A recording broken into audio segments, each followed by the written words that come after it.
नमस्कार दोस्तों, मेरा नाम है मीत उपाध्याय और आप सभी का स्वागत है आत्मनिर्भर चैनल मैनेज बाय पीएमसीआई में। दोस्तों, आज की वीडियो में मैं आपसे बात करने वाला हूं करंट अफेयर्स के बारे में। वो करंट अफेयर्स की जो आजकल काफ़ी ज़्यादा चर्चा में है, लेकिन मेरा ज़्यादातर फोकस दोस्तों गुजरात पे रहेगा और कुछ करंट अफेयर्स में इंडिया के बारे में भी बात करने वाला हूँ। So without wasting time, let's move towards the today's video. दोस्तों, बात करते हैं सबसे पहले करंट अफेयर के बारे में। पहला करंट अफेयर है गति शक्ति योजना के बारे में। पीएम मोदी ने 15 अगस्त 2021 को जब इंडिया 75th आज़ादी का महोत्सव मना रहा था, यानी कि अमृत महोत्सव मना रहा था, उस दिन को यही समय है, सही समय है, भारत का अनमोल समय है, असंख्य भुजाओं की शक्ति है। इस योजना का मेन मोटिव यही था कि जब किसी देश के प्रोजेक्ट के ऊपर कई सारी एजेंसीज, कई सारे डिपार्टमेंट्स एंड कई सारी मिनिस्ट्रीज एक साथ काम करती है तो इनके अंदर कोऑर्डिनेशन नहीं रहता और इसके वजह से प्रोजेक्ट्स कई सालों तक चलते रहते हैं, जिसके अंदर लोगों का पैसा और टाइम दोनों ही बर्बाद होता है। और कई सारे लोगों को यही लगता है कि सरकारी एजेंसीज बहुत ही धीरे काम करती है, बट इसी चीज़ को फास्टन अप करने के लिए पीएम मोदी ने इस प्रोजेक्ट को, इस योजना को इम्प्लीमेंट किया है। अब इस योजना आखिर है क्या, आइए इसके एक छोटे से एग्जाम्पल के थ्रू समझते हैं। मान लीजिए कि कहीं पे रोड बन रही है और इस रोड के अंतर्गत रेलवे लाइंस भी आने वाली हैं, गैस पाइपलाइंस भी आने वाली है, या फिर रोड का भी काम करना है। अब मान लीजिए कि अगर रोड का काम हो गया है और गैस की पाइप्स नहीं डाली हुई है तो फिर से रोड की खुदाई होगी। इट मीन्स कि दो एजेंसीज के बीच में या दो डिपार्टमेंट्स या दो मिनिस्ट्रीज के बीच में कोऑर्डिनेशन नहीं है। अब इसके लिए क्या करेगी ये योजना? ये योजना जो है वो सैटेलाइट इमेजेस के थ्रू देश में जितने भी ऑनगोइंग प्रोजेक्ट्स हैं इनकी 3D इमेजेस बनाएगी और ये सारा डेटा चला जाएगा इंटरनेट पे, यानी कि हर एक एजेंसी, हर एक डिपार्टमेंट और हर एक मिनिस्ट्री इसको वन क्लिक पे ये सारे ऑनगोइंग प्रोजेक्ट्स का एक डेटा, एक प्रोग्रेसिव रिपोर्ट तय कर सकती है और यहाँ से कोऑर्डिनेशन काफ़ी अच्छा हो सकता है। तो यहाँ पर एक दूसरे के कोऑर्डिनेशन के थ्रू प्रोजेक्ट को फास्टन अप किया जा सकता है, देश का पैसा और टाइम दोनों ही बचाया जा सकता है। इस पूरे प्रोजेक्ट के पीछे 100 करोड़ यानी मे बी 1 लाख करोड़ तक का खर्च किया जाने वाला है। इसी के थ्रू हमारे देश का काफ़ी ज़्यादा प्रोग्रेसिव भी हो सकता है। दोस्तों, इस पूरे ही पोर्टल को बनाने के पीछे का अगर श्रेय किसी को जाता है तो वो है बाइसेग-एन को।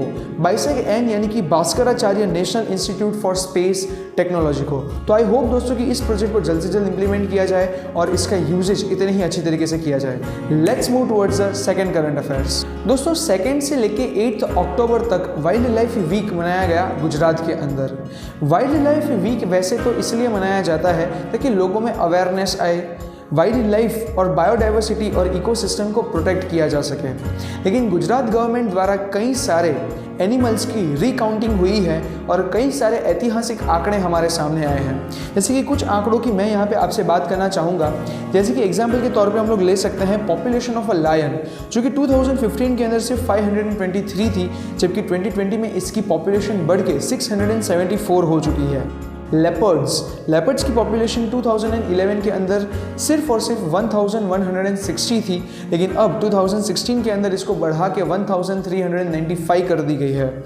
दोस्तों, एक बहुत ही बेहतरीन नेशनल पार्क गुजरात में आया हुआ है जिसका नाम है धांगध्रा नेशनल पार्क, जो वाइल्ड एस के लिए काफ़ी जाना जाता है और पूरे इंडिया के अंदर सिर्फ यहीं पे वाइल्ड एस पाए जाते हैं। इनकी पॉपुलेशन 2014 के अंदर थी 4451, बट 2020 में रिकाउंटिंग के दौरान पता चला कि इनकी पॉपुलेशन 6082 तक चली गई है। दोस्तों, ऐसा ही एक और नेशनल पार्क है वेलावदर करके। इसके अंदर ब्लैक बर्ग्स एक डियर की ही स्पीशीज़ हैं जिनकी पॉपुलेशन 7097 तक जा चुकी है। इसी तरह से संभार, जो कि गिर फॉरेस्ट का एक बहुत ही अच्छा एनिमल देखने को मिलता है, 2011 के अंदर इनकी पॉपुलेशन थी 4497, बट अब 2015 में अब उनकी पॉपुलेशन है 7176। स्लॉथ बेयर जो कि बलराम अंबाजी साइड देखने को मिलता है, इनकी पॉपुलेशन 2011 के अंदर 293 और अब जगह उनकी पॉपुलेशन हो चुकी है दोस्तों 343, जो कि एक ऐतिहासिक आंकड़े हैं। यहाँ से हमें पता चलता है कि ये जो वाइल्ड लाइफ वीक जो कि कई सालों पहले शुरू हुआ था, इसके कई पॉजिटिव रिजल्ट्स हमें मिले हैं और गुजरात ने काफ़ी ज़्यादा अपनी बायोडाइवर्सिटी जो है इसको संभाल के रखा हुआ है। दोस्तों, तीसरा करंट अफेयर में आपसे बात करना चाहूँगा एक खूबसूरत शहर के बारे में, चमकता धमकता शहर के बारे में, यानी कि सूरत।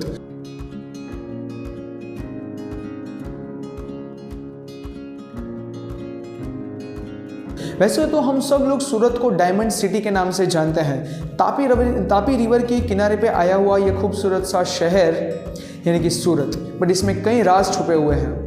जैसे कि मैं यहाँ पे कुछ अभी जो चर्चा में जो है उसके बारे में अगर मैं बात करूँ तो सूरत के कई सारे एरियाज़ हैं कि जो वहाँ की फेमस पर्सनालिटीज़ के नाम पे से दिए गए हैं। जी हाँ, बिल्कुल वैसे ही जैसे कि जमशेद टाटा के नाम से जमशेदपुर दिया गया हो। सूरत का एक छोटा सा एरिया है जिसका नाम है रुस्तमपुरा। ये रुस्तमपुरा नाम जो है वहाँ के एक फिलैंथ्रोपिस्ट थे जिनका नाम था रुस्तम सेठ। वैसे तो ये रुस्तम सेठ एक पारसी फैमिली से बिलोंग करते थे, बट इन्होंने सूरत को डेवलपमेंट के लिए बहुत ही ज़्यादा योगदान दिया है और इसीलिए उन्हें वहाँ का फिलैंथ्रोपिस्ट कहा जाता है। इनके टोटल 3 बेटे थे। पहले जो थे वो थे फरहाम जी, बामन जी और सबसे यंगेस्ट उनका सन यानी कि नवरोजी। देखा जाए तो रुस्तम सेठ जो थे वो एक ब्रोकर थे, यानी कि दलाल सॉर्ट ऑफ कह सकते हैं। किन के लिए? ईस्ट इंडिया कंपनी के लिए, डच के लिए और पोर्टुगीज़ के लिए। और इन्हीं में से जो धन उन्होंने कमाया वो लोगों की सेवा में लगा दिया। लेकिन इनमें से एक और राज छुपा हुआ है और वो है नवरोजी, यानी कि रुस्तम सेठ के सबसे यंगेस्ट सन के साथ। नवरोजी जो हैं वो रुस्तम सेठ के यंगेस्ट सन तो हैं ही, बट एक और ये भारत के सबसे पहले ऐसे इंसान है जो किसी केस की हियरिंग के लिए, किसी केस की सुनवाई के लिए इंग्लैंड गए हो। मतलब पूरी स्टोरी दोस्तों कुछ ऐसी है कि रुस्तम सेठ डच, पोर्टुगीज़ और ईस्ट इंडिया कंपनी के लिए ब्रोकर थे और रुस्तम सेठ ने ईस्ट इंडिया कंपनी को 5,40,000 रुपीज़ उधार पे दिए हुए थे, ये शर्त पे कि कुछ टाइम के बाद वो उसे लौटा देंगे। लेकिन ईस्ट इंडिया कंपनी ने वो पैसे दिए नहीं। नवरोजी ने केस किया और इसी केस की सुनवाई के लिए उन्हें इंग्लैंड जाना पड़ा। तो ये ऐसे पहले इंसान थे जो किसी केस की हियरिंग के लिए इंग्लैंड गए थे। दोस्तों, 4th करंट अफेयर के बारे में बात करें तो गुजरात के अंदर 100 करोड़ के खर्च पे dinosaur park and science museum बनने जा रहा है। जी हाँ दोस्तों, आपने सही सुना, 100 करोड़ के खर्च पे। अब आप पूछ रहे होंगे कहाँ पे ये बन रहा है? ये बन रहा है दोस्तों पाटन डिस्ट्रिक्ट के अंदर, सरस्वती तालुका के अंदर। यहाँ पर कौन सी चीज़ें हमें देखने को मिलेगी? तो मेजर फोकस में और ज़्यादा चर्चा में अभी है 5 मेजर चीज़ें, जिनमें से सबसे पहला होगा वहाँ पर डायनासोर गैलरी, यानी कि डायनासोर की सारी स्पीशीज़ के बारे में वहाँ पे बताया जाएगा। सेकंड वहाँ पर होने वाला है ऑप्टिक्स गैलरी, यानी कि लाइट्स शोज़, लेज़र शोज़ वगैरह चीज़ें। तीसरी चीज़ वहाँ पर साइंस म्यूजियम है, इसीलिए वहाँ पे बनने वाला है नोबेल प्राइज़ केमिस्ट्री गैलरी, यानी कि केमिस्ट्री की फील्ड में जिन लोगों को भी नोबेल प्राइज़ मिले हैं उनकी एक स्पेशल गैलरी वहाँ पे बनने जा रही है। फोर्थ वहाँ पे बनने वाली है होमो सेपियंस, यानी कि humans science gallery. Homo sapiens and homo sapiens sapiens, यानी कि इंसानों का इवोल्यूशन कैसे हुआ है, डार्विन से मिलती जुलती सारी चीज़ें वो वहाँ पर बनने जा रही है। और पांचवा और सबसे अमेजिंग चीज़ वहाँ पर है और वो है हाइड्रोफोनिक्स गैलरी। तो ये हाइड्रोफोनिक्स का मतलब क्या होता है?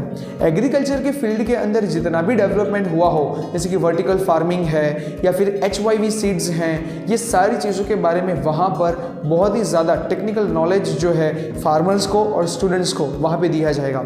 तो जैसे ही ये बन जाता है आप सब लोग वहाँ पे डेफिनेटली विजिट करेंगे। लेकिन वेट, क्या ये एक ही dinosaur museum and dinosaur park है गुजरात के अंदर? जी नहीं दोस्तों, ऐसे और भी 2 अलग अलग डायनासोर पार्क्स ऑलरेडी गुजरात में अभी भी एग्जिस्ट करते हैं, जिनमें से सबसे पहला मैं कहना चाहूँगा डायनासोर फॉसिल पार्क, जो कि महिसागर डिस्ट्रिक्ट के अंदर है, बालासिनोर तालुका के अंदर है और रयाली गांव के अंदर है। वहाँ से कई सारे डायनासोर के फॉसिल्स, यानी कि बचे कुचे जो बोन्स, एग्स वगैरह सब वहाँ से मिला हुआ है। और दूसरा यानी कि गुजरात का जुरासिक पार्क जिसे कहा जाता है, यानी कि इंद्रोड़ा पार्क गांधीनगर। दोस्तों, ये दोनों जगह पे हमें डायनासोर के बारे में बहुत सारी इंफॉर्मेशन मिलती है जो ऑलरेडी अभी एग्जिस्ट भी कर रही हैं। दोस्तों, 5वां करंट अफेयर बड़ा इंटरेस्टिंग है, बिकॉज ये करंट अफेयर जो है ये आपका सबसे फेवरेट टॉपिक है, यानी कि फिल्म्स। जी हाँ, 5वां करंट अफेयर फिल्म से जुड़ा हुआ है और गांधी जी से जुड़ा हुआ है। आप लोगों ने सुना होगा कि गांधी जी की एक बकरी हुआ करती थी। जी हाँ, गांधी जी की बकरी का नाम था निर्मला। और जब वो इंग्लैंड गए इरविन साहब से मिलने के लिए, इरविन पैक्ट के तहत, तो वो एरोप्लेन के अंदर अपनी बकरी को साथ लेके गए थे, यानी कि निर्मला को साथ लेके गए थे, क्योंकि वो सिर्फ बकरी का दूध पीते थे। लेकिन ये तो हो गई थोड़ी सी इतिहास की बात है। लेकिन दोस्तों गुजराती फिल्म इंडस्ट्री में अभी एक मूवी बनी है जिसका नाम है गांधीनी बकरी। जी हाँ दोस्तों, गांधीनी बकरी। लेकिन ये गांधी जी की बकरी का और ये मूवी का कोई लेना देना नहीं है।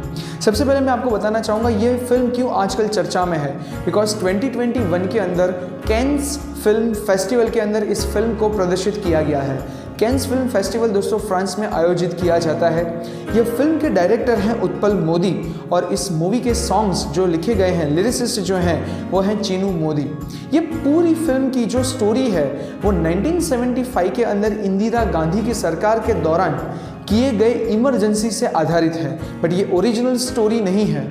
ओरिजिनल स्टोरी तो किसी और द्वारा एक ड्रामा और प्ले के फॉर्म में लिखी गई है और वो इंसान है सदेश्वर सक्सेना। जी हाँ, इन्होंने पहली बार इसे एक प्ले के, एक ड्रामा के फॉर्मेट में लिखा था और उत्पल मोदी साहब ने इसके ऊपर एक पूरी मूवी बनाई है। ये मूवी भी आजकल बहुत ही चर्चा में है। अगर आपको ये यूट्यूब पे मिले तो डेफिनेटली मुझे बताइएगा और अपने कमेंट्स मुझे कमेंट सेक्शन में डेफिनेटली दीजिएगा। दोस्तों आखिरी करंट अफेयर की ओर चलते हुए मैं आप लोगों से बताना चाहूँगा कि ये करंट अफेयर जो है ये एक आइलैंड के बारे में है। वैसे तो आपने इंडिया के कई सारे आइलैंड्स के बारे में सुना होगा, अंडमान निकोबार आइलैंड या फिर लक्षद्वीप आइलैंड के बारे में, लेकिन ये आइलैंड गुजरात के ठीक 1.5 किलोमीटर के घंटे के दूरी पर है। ये आइलैंड का नाम है पिरोटन टापू, पिरोटन आइलैंड। ये जामनगर से थोड़ी ही दूर है, लेकिन ये अरेबियन सी के अंदर है। वहाँ पे जाने के लिए बहुत ही तगड़ी परमिशन चाहिए, बिकॉज ये हमारे इंडिया का पहला मरीन नेशनल पार्क है और इसीलिए दोस्तों आजकल ये काफ़ी चर्चा में है, क्योंकि इंडिया का क्या है, इंडिया का पहला मरीन नेशनल पार्क। दोस्तों यहाँ पे कई सारे अलग अलग तरह की स्पीशीज़, खास तौर पे मरीन स्पीशीज़ हमें देखने को मिलती है, या फिर आप कह सकते हो कोरल स्पीशीज़ यहाँ पर हमें देखने को मिलती है। बट दोस्तों इसकी खास बात यह है कि ये बहुत ही छोटा टापू है, बहुत ही छोटा आइलैंड है। ये सिर्फ 3 स्क्वायर किलोमीटर जितना ही इसका पूरा एरिया है। लेकिन यहाँ की एक खास बात यह है कि यहाँ पे 200 से 300 लोग ही विजिट कर पाते हैं पूरे विंटर के अंदर।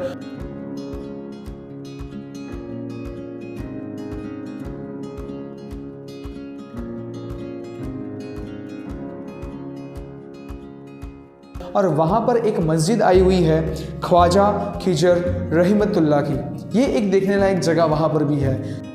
तो आई होप दोस्तों कि इस वीडियो से आपको कई सारी इन्फॉर्मेशन मिली होगी, आपकी डेली लाइफ में काफ़ी ज़्यादा आपको ये इन्फॉर्मेटिव लगा होगा। ऐसे ही और ज़्यादा इन्फॉर्मेटिव वीडियोस देखने के लिए आप हमारे चैनल को लाइक कीजिए, शेयर कीजिए और सब्सक्राइब करना बिल्कुल ही मत भूलिएगा। ये वीडियो आपको कैसा लगा, क्या ये इन्फॉर्मेशन आपके लिए बेनिफिशियल हुई कि नहीं हुई, ये हमें कमेंट सेक्शन के अंदर बताइए। हमारे सोशल मीडिया प्लेटफॉर्म की लिंक्स ऑलरेडी हम लोगों ने डिस्क्रिप्शन बॉक्स में डाली हुई है, आप वहाँ पर भी हमें अपनी कमेंट्स बता सकते हैं और कौन से आपकी वीडियोस देखने हैं उसके सजेशंस भी आप हमें भेज सकते हैं। आपने अपना कीमती समय दिया इस वीडियो के लिए, थैंक यू सो मच दोस्तों।